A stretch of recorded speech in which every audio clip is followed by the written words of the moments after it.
Bonjour et bienvenue à tous pour ce nouvel opus de Pleine Page que vous regardez, j'espère, chers amis téléspectateurs, depuis déjà pas mal de temps. Aujourd'hui, nous allons recevoir un écrivain et puis une dessinatrice. Commençons par les dames, nonobstant la parité. Et nous recevons tout d'abord Béatrice Valimard, qui est une dessinatrice, mais un petit peu particulière. Et vous allez voir pourquoi. Béatrice, bienvenue. Bonjour. Et bonjour, Béatrice Valimard. Alors vous, votre spécialité, c'est de dessiner et aussi d'essayer d'éditer vos ouvrages. Alors, vous me disiez tout à l'heure, hors micro, hors caméra, que cet art s'appelait le kamishibai. C'est japonais, c'est quoi ça? Vous nous expliquez tout ça? Oui, c'est ça. En fait, c'est une technique de comptage. Oui. Donc une histoire qui se lit à partir d'un petit théâtre qu'on appelle le butai. Le butai. Oui. Voilà, ce sont des planches de couleurs qui sont insérées à l'intérieur. Le compteur se place derrière. Les enfants, en général, ce sont des enfants. C'est ça, votre public est surtout oui. Un public scolaire ou enfantin. Voilà, des crèches, maternelles. Très bien. Donc, vous leur présentez les planches ça. de couleurs sont insérées et le compteur les retire une par une. Oui. L'histoire est écrite au verso. Au verso. Et il voit la vignette de l'image suivante. Voilà. Faites-nous voir tout ça. Ce que vous avez en tout cas. Donc celui que j'ai fait s'appelle Le Réglisse et sa maison. Voilà. L'écriture a été faite par Sylvie Lavoie, c'est une québécoise. Voilà, donc on peut mettre un petit fond sonore, donc les enfants sont vraiment à l'écoute. Oui, il y a beaucoup de chats dans vos ouvrages là. J'aime beaucoup dessiner les chats. Ah, très bien. Voilà, donc celui-là a une douzaine d'images. Oui. Certains kamishibai, bon, ça va de 8 à 20 planches en fait. D'accord. Voilà. Et alors la projection dure combien? Là j'en vois une autre là où il y a une question de maison aussi là. Hein, voilà, oui, la projection dure, ça dépend du nombre de planches et puis bon le compteur peut faire durer un petit peu le plaisir quoi, prendre son temps. Il peut y avoir des bruitages aussi, hein, selon l'histoire. Voilà. Donc celle-là c'est la magicienne Isa. En fait le petit chat Réglisse habite dans la maison où vit une magicienne qui fait des élixirs et un tas de choses magiques. Et de filtres magiques, peut-être. Voilà, des filtres magiques. Voilà, très bien. Et puis là, encore un beau petit chat noir qui porte malheur, je me souviens. Le chat noir, oh non, pas celui-là. Ah, pas celui-là. Non. Celui-là, c'est un gentil, celui-là. Oui. Et il surveille la maison, et il protège des sorcières et des esprits malfaisants. Donc voilà. Et puis, on continue, au On contraire. continue, d'accord. Oui. Donc il y a des petites lucioles. Ah, j'aurais pensé que c'était des abeilles. Non, mais... Ce sont des lucioles, mais bon, comme c'est un monde imaginaire, on a le droit de faire un peu... on a le droit de les changer, voilà. De changer, de mettre les couleurs qu'on veut. Et puis donc là, c'est la nuit, et donc le chat voit les lucioles qui s'envolent vers la nuit, magique. Donc il est là près du feu. Oui. Hein, voilà, il préserve le mystère des créatures qui sont autour de la maison. Alors, est-ce que vous visitez les écoles avec ce genre de travaux? Bah écoutez, pas encore, mais c'est dans mes projets, j'aimerais bien. Oui. Oui, parce que ça peut intéresser, j'imagine. Enfin, des petites classes maternelles ou plus. Voilà, oui, puis je crois que c'est pas très connu par ici. Parce que mon éditeur est d'Alsace. Oui. Et là-bas, dans l'est de la France, il y en a plein de choses comme ça. Les kamishibai sont très répandus, mais ici, je suis pas sûre. Bon. Donc, j'aimerais bien faire connaître. Voilà, vous êtes tout à fait. Une sorte de prophète dans ça. ce pays de Bretagne et de Sud-Bretagne. Et puis alors, à côté de ça, là, je vois ici, nous avons une petite maison, je ne sais pas si c'est en pain d'épices ou en quelle matière, ainsi qu'un canard. C'est du pain d'épices, oui. C'est la maison de la sorcière dans le conte de Grimm, Hansel et Gretel. C'est du papier mâché. Voilà, donc j'aime beaucoup faire du volume en papier mâché. Et cette petite maison va rejoindre un décor que j'ai presque terminé avec les personnages pour animer une scène et prendre en photo. Et puis ce canard à chapeau violet. Alors c'est Monsieur Canard. Oui, d'accord. Voilà, en papier il ressemble mâché. à Gédéon, vous savez, Gédéon, c'était un canard. Oui. De BD. D'accord. Et alors ces choses en papier mâché, c'est d'ailleurs très pittoresque. Vous les vendez, Oh non. Non. Alors, ça c'est vraiment mon plaisir. C'est votre plaisir. Oui, oui. Et là, en revanche, vous cherchez un éditeur pour... Voilà, donc là j'ai votre petit théâtre. Eh bien, l'éditeur là, donc je l'ai pour réglisser sa maison, et puis j'ai fait un autre. Alors, vous avez aussi un autre projet spécialité. de Kamishibai écrit par Linda Conchaudron, donc une jeune auteure de la région parisienne, et ça s'appelle 5 petites sorcières. Donc là, j'ai amené 2 images, donc qui sont évidemment des photocopies puisque ça sera le même format que les Kamishibai traditionnels, 37 sur 26 et demi. Voilà. C'est très précis du point de vue des mensurations, oui. en tout cas. Et puis alors, évidemment, ces illustrations que vous faites, Béatrice, c'est aussi pour illustrer certains livres d'auteurs. Oui. Alors là également, vous êtes en quête d'auteur. Oui, oui, parce que j'aime bien travailler en collaboration avec un auteur. Je suis pas, j'ai essayé d'écrire quelques textes, mais bon, voilà, on peut pas te. Enfin, pour ma part, je suis pas auteur. Voilà, je préfère illustrer. Oui. Donc, je suis toujours en recherche de textes d'auteurs. J'ai quelques projets en attente. Celui-ci, par exemple, qui a été écrit par Roxane Tillman, qui est de Bruxelles. Ça s'appelle La cage aux oiseaux. Donc, c'est un album de 32 pages. C'est pas la cage aux rossignols, qui sont aussi des oiseaux, par parenthèse. Alors, non, là, ce sont des oiseaux. Enfin, voilà, je ne peux pas raconter l'histoire. Pas tout raconter. Ne racontez pas. Dites-nous simplement si vous allez être édité. J'aimerais bien. On est toujours. On frappe aux portes des éditeurs et il faut. Alors, je vois d'autres illustrations également dans votre production. Alors, là, c'est un album également. Voilà. Ça s'appelle La bergère. La pieuvre qui voulait être bergère. Donc, avec Linda Conchaudron, toujours, à l'écriture. Beaucoup de contes, en somme. Hein. Ah, bah oui, oui. De toute façon, voilà, c'est mon univers. C'est tout ce qui se rapporte aux enfants, je dirais autour de 5 ans, à peu près. Et toujours les contes, tout à l'heure nous parlions de Grimm, justement. Donc, oui, les contes classiques m'inspirent aussi beaucoup. Dans la veine. Là, il y a aussi un joli un tableau, on peut peut-être le faire voir à nos téléspectateurs. Alors là, c'est un conte que j'ai trouvé, un conte indien, traditionnel, qui s'appelle Le petit chat que tout le monde pourchassait. Voilà. Donc là, j'ai apporté les originaux. En fait, j'ai fait 2 illustrations pour ce conte. Donc c'est un petit chat, voilà, qui est martyrisé par toute la population du village. On ne sait pas pourquoi. Il va se cacher dans la forêt. Et en fait, l'histoire nous raconte que c'est un tigre. C'est le premier tigre de l'Inde qui, à son tour, fait peur aux gens. Toujours un joli conte, comme vous en avez l'habitude et la spécialité, bien sûr. Vous êtes, je dois dire, pour nos téléspectateurs du vignoble, bien, ma foi, une habitante pas très loin d'ici. J'habite à Cugan. À Cugan, oui. C'est tout à côté. C'est la frontière de la Vendée avec la Loire-Atlantique. Oui. Voilà. Et la Vendée n'est pas intéressée par vos ouvrages? Non. Il faudrait peut-être les voir. J'ai contacté quelques éditeurs. Oui. Je ne sais pas si je peux les nommer. Bien sûr. Alors, on peut tout faire à TVC Vraiment. C'est un éditeur que j'ai rencontré au Printemps du Livre de Montaigu l'année dernière. Oui. C'est l'édition des Minots. Bon, ils m'ont donné beaucoup de conseils.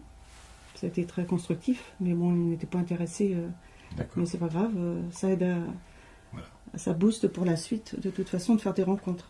Eh bien, écoutez, Béatrice, on a apprécié toutes vos œuvres, et puis on en profite, puisqu'on est là on a la chance d'avoir quelques milliers de connexions et d'auditeurs et de téléspectateurs. Si parmi eux, il y a quelqu'un qui est intéressé par vos ouvrages, eh bien, qu'il n'hésite pas à nous contacter et nous ferons passer le message. C'est gentil. En tout cas, merci d'être venu sur notre antenne. Je rappelle que Béatrice Valimard est donc dessinatrice et toujours en quête d'auteur, ça elle en a, mais en quête d'éditeur. Notre second invité, c'est un auteur de romans policiers, un polar comme on dit. Bienvenue donc à Christian Driot qui nous arrive de Charente, de Cognac. Tout à fait. Il y a toujours du cognac là-bas dans votre pays? Il y a toujours du cognac. Oui, d'accord. Avec des étoiles partout quand il est bon, et moins quand il est moins bon. Quand il y a trop d'étoiles, c'est pas forcément le meilleur. C'est pas forcément le meilleur. Voilà. Bon.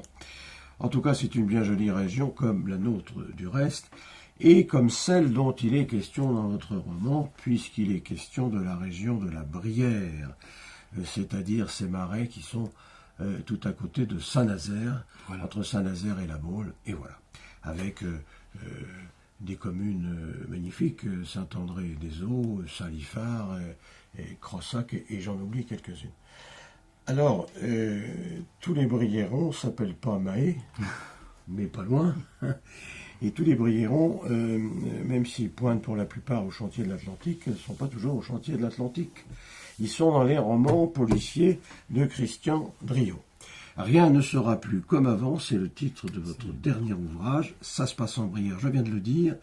Et alors là, de quoi s'agit-il? Il s'agit, je crois qu'on renoue avec les polars américains où il est question de détectives privés. C'était plus tellement à la mode, ça, dans les polars. Oui, c'est un détective privé. Alors, le mien est épicurien, donc à la différence des privés américains. Bon, il y en a qui étaient épicuriens aussi. Aussi, mais bon, ils avaient plutôt tendance parfois à s'enivrer de whisky. Oui, le mien, donc, préfère déguster des purs maltes confortablement installés. Bon. Voilà. Mais alors, mon détective privé, il est appelé pour retrouver un ouvrier d'une entreprise, un ouvrier qui est syndicaliste et qui est... Je parlais des chantiers de l'Atlantique. Est-ce qu'il ne s'agirait pas de cette entreprise-là? Non. Pas loin. Non, cette entreprise, Technimodule, pour ne pas la citer, n'existe pas. Voilà. Oui, Voilà. Nous sommes dans la fiction, même si parfois la fiction se nourrit de la réalité. Donc, mon détective privé, Simon Segré, est chargé de retrouver ce syndicaliste. Et à peine est-il arrivé que le père de ce dernier est agressé très violemment et même mortellement dans son jardin. Et 2 jours plus tard, mon détective va apprendre qu'un autre ouvrier de la même entreprise a également disparu. Ces 3 événements sont-ils liés ou pas? On le découvrira à la fin du roman. C'est un roman à suspense. Donc c'est un roman qui donne envie, ce que j'espère, c'est surtout donner envie au lecteur, le mettre en appétit. Et donc pour qu'il se plonge dans cette enquête, dans l'enquête de Simon Segré, et qu'il découvre non seulement la Brière, mais aussi la Côte d'Amour à travers Guérande, à travers Quimiac et Mesquer, et bien sûr Saint-Nazaire. Bien sûr, Saint-Nazaire. Alors, quelle idée tout de même de mélanger du syndicalisme avec de l'intrigue policière. C'est assez original, ça, comme idée. Qu'est-ce qui vous a pris de faire ça? Parce que c'est pas dans les milieux syndicaux qu'on trouve les plus grandes intrigues policières d'ordinaire. Mais ce qui m'intéresse, c'est un quotidien qui n'est pas ordinaire. Voilà. Donc, le décor, c'est le milieu syndical, mais ce n'est qu'un décor. Ça reste un décor. Alors pourquoi? Parce que le personnage, la personne qui a disparu, est responsable syndical dans une entreprise qui est en train de proposer à ses salariés un plan pour être plus compétitif. C'est vrai que lorsqu'il a été écrit, je ne pensais pas être aussi d'actualité aujourd'hui. J'ai pas fait de plan com. C'est pas moi qui ai mis les personnes dans la rue pour manifester contre la modification du droit du travail ou du code du travail. Mais Monsieur Macron n'est pas distingué dans le livre. Non. C'est un peu son truc, ça, la compétitivité. Voilà, non. D'ailleurs, mon détective, mon personnage récurrent à travers mes romans, ne prend pas parti. Voilà. Il va découvrir un côté et l'autre du décor, mais il ne va pas prendre parti. Donc, au lecteur de se faire sa propre opinion par rapport au milieu dans lequel va évoluer mon détective. Oui, j'en profite pour faire voir à la caméra la jaquette de votre livre, qui est noire et jaune. Un petit peu, ça rappelle les bouquins de la série noire, de la NRF de chez Gallimard. Tout à fait. Vous n'avez pas copié, votre éditeur a copié un peu là. Ah bon, voilà. Il essaye de. Bon, oui. Je pense que tout le monde le voit. Je rappelle que votre éditeur sont les éditions, une édition bretonne, Couetken, comme son nom l'indique. Alors, rien ne sera plus comme avant. Qu'est-ce qui ne sera plus comme avant dans votre bouquin? Eh bien, ce qui ne sera plus comme avant, c'est la vie d'une famille. Voilà.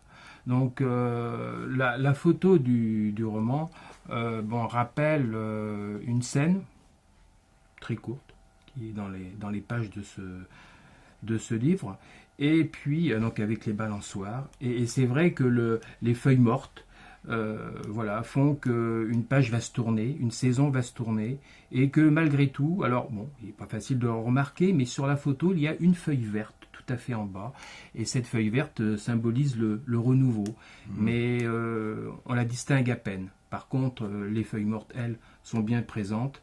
Donc, oui, ça va être le renouveau par une famille, mais qui va devoir passer à travers un bien hiver. Alors, votre héros, le détective privé Segré, c'est son nom? Oui, Simon Segré, oui. Oui, ça n'a rien à voir avec le Maine-et-Loire, là, cette fois. Si, Segré. complètement. Ah, je me doutais bien qu'il y avait... Si. Et alors, il y a un lien avec la capitale du Segréen. Du Segréen, oui, Montanjou. Ouais. D'accord. Et alors, votre héros, Simon Segré, c'est pas la première fois qu'il est le héros d'un de vos autres livres précédents, je crois. Non, voilà, il a débuté sa carrière en 2012. Là, il était sur la côte de Beauté, donc sur Royan, sur la Palmyre. Et ensuite, on le retrouve en Saintonge. Oui, il fait le tour de France. Voilà. Et puis le troisième roman, Tombe les masques. Alors là, il est au cœur du vignoble nantais avec un petit détour par l'île de Watt dans le Morbihan. Et donc dans le numéro 4, rien ne sera plus comme avant. Donc là, il est dans la région de Guérande et de Brière. Il y a combien de morts dans votre roman policier? Il y a combien de morts? Je vais dire 1. Pas beaucoup. C'est peu. Mais c'est assez peu pour un roman policier. Mais c'est un roman à suspense. Donc, oui, d'accord. Mais voilà, nous découvrirons peut-être voilà, d'autres personnages qui laisseront leur vie à travers les pages. D'accord. Alors, moi, je reviens un peu sur le milieu, sur voilà, l'ambiance, etc. Et vous en parlez beaucoup de cette ambiance syndicaliste, quand même. Encore une fois, je trouve ça assez inattendu dans ce genre littéraire. Il faut bien le dire. Alors, qu'est-ce qui vous a pris? Alors, vous les connaissez un peu, les syndicats, des choses comme ça? Oui, voilà, c'est ça. Donc, moi, j'ai été représentant du personnel pendant plus d'une vingtaine d'années. On va tout savoir. Donc, nous sommes toujours dans la fiction, mais comme je vous le disais tout à l'heure, la fiction se nourrit de la réalité. Alors, qu'est-ce qui est vrai, qu'est-ce qui est faux à travers ce décor? Voilà. Est-ce que tout est en stuc ou pas? Voilà. Peut-être que certaines parties de ce syndicat qui n'existe pas, qui n'existe pas dans votre roman, mais qui existe dans le roman, mais qui n'existe pas dans la réalité. La CSTU n'existe pas. Oui, bien sûr. Mais STU, vous dites. Oui, CSTU. Oui. Donc, mais peut-être que certaines personnes, certains lecteurs ou lectrices pourront faire des similitudes avec des syndicats existants, ce qui n'était pas le but recherché. Voilà. Moi, ce qui m'a intéressé, c'était donc cette disparition, ensuite cette enquête à travers une famille. Et puis, en toile de fond, le syndicalisme. Alors, comment est-ce qu'on écrit un roman policier, rapidement? Comment est-ce qu'on écrit un roman policier? Comment vous les écrivez? Eh bien, j'avance pas après pas. Je ne fais pas forcément de plan. Voilà. Là, il y avait une idée, c'est-à-dire la disparition d'une personne. Que fait cette personne? Pourquoi pas? Voilà, donc représentant syndical dans une entreprise qui est plus ou moins, on va dire, en préparation d'un futur un peu compliqué pour les salariés. Ensuite, des lieux, parce que mes romans naissent aussi par rapport aux lieux, et donc des lieux que je rencontre, qui me plaisent, et puis ces lieux, j'ai envie qu'ils soient présents dans le roman. Puis parfois des rencontres, et le roman avance tout doucement de lui-même. C'est-à-dire que je pars avec une toute petite boule de neige et je finis avec une très grosse. J'avance, voilà, page après page. Et il est vrai que, quand je suis à la page 15, je ne sais pas forcément ce qui va se dérouler 5 pages plus loin. Très bien. Quel est votre détective privé préféré parmi vos collègues? Ce n'est pas forcément un détective privé. C'était plutôt un commissaire, et le commissaire Maigret, pour ne pas le citer. Voilà, Simon, donc. Voilà, Simon. Vous aimez bien Simon. Voilà. Qui aurait certainement fait des choses aussi sur le syndicalisme. Il connaissait bien ce genre de milieu. Particulièrement, entre parenthèses, du côté de Saint-Nazaire. Voilà. Merci, Christian je voudrais simplement finir un projet, j'imagine. Un projet, oui. Bon, ce projet, pour le moment, il n'est composé que d'une dizaine de lignes. Oui. Donc, voilà. Un polar aussi. Un roman à suspense aussi. Un roman à suspense. Est-ce que je peux profiter de votre antenne pour passer un message voilà, et puis pour dire que d'abord, je suis très heureux d'avoir été invité par TVSF Bremen. Oui. Et puis également que je me propose de me déplacer gracieusement dans les bibliothèques, même les toutes petites structures, pour y présenter mes ouvrages, parler de l'écriture de mes romans et de mon univers. Et voilà qui est fait. En tout cas, merci d'être venu depuis la Charente et Cognac pour nous retrouver. Et à la prochaine fois, votre prochain polar, on se revoit ici si vous voulez. Avec grand plaisir. Si vous voulez bien. Voilà, merci à toutes et à tous de nous avoir suivis. Et bien, on se retrouve pour un prochain Pleine Page. Merci.